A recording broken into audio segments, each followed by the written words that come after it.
I've hired people with Ivy League degrees and an impressive resume who couldn't handle an afternoon in my clinic or get along with their coworkers. And I've hired former baristas who have never set foot in a medical clinic and after a few months became one of my top employees. In present times, degrees are becoming a commodity. Grit is becoming the unicorn. I've realized that you can teach a hustler how to use the software. You can teach them the skills that they need, but you can't teach a Harvard graduate how to care when things go sideways. In this video, I'm going to show you why I hire hunger over history, heart over resume, and the 3 questions that I use to find grit in every candidate. We've been all conditioned to look at the resume, to look for that pedigree. We look for the school, the GPA, fancy internships. But here's the pedigree paradox. Often, these people who have been the best students are the worst problem solvers. Why? It's because they spent many years following a syllabus. They follow instructions very well, and that's why they became the best students. They're great when the rules are clear, but in a growing service business, rules can change any day. I don't want someone who waits for a manual. I want someone who sees a broken window and fixes it before I know it happened. They find solutions to the problem, and they can think outside the box. A hustler doesn't ask for permission to be great. They just are. They're the ones who have the chip on their shoulder, that drive to prove everyone wrong. That is the fuel that scales a business. So how do you find these people? You can't see grit in a resume. You have to extract that in the interview.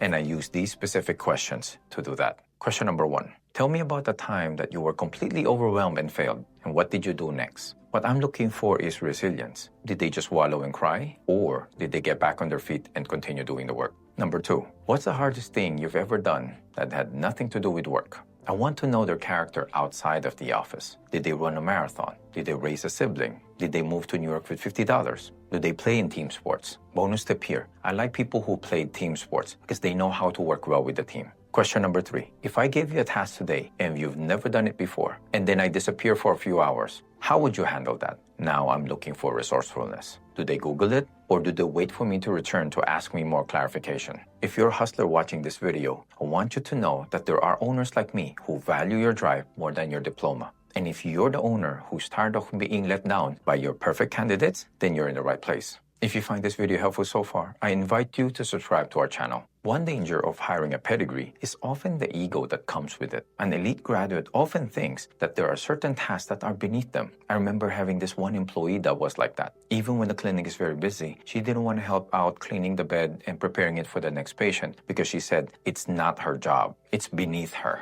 In my clinic, no task is beneath anyone. Everyone wears multiple hats. I've seen my clinician pick up a mop because a patient spilled water. That's grit. That's our culture. When you hire a hustler, they're grateful for the opportunity. They have a day one mentality every single day. They don't feel entitled to the success. They feel responsible for it. And that energy is very infectious. It raises the bar for everyone else in the team. You can't buy that energy, but you can certainly hire for it. Now, once you find these hustlers, you have to know how to keep them because a hustler won't stay in a toxic environment for long. Find out how to do that in the next video.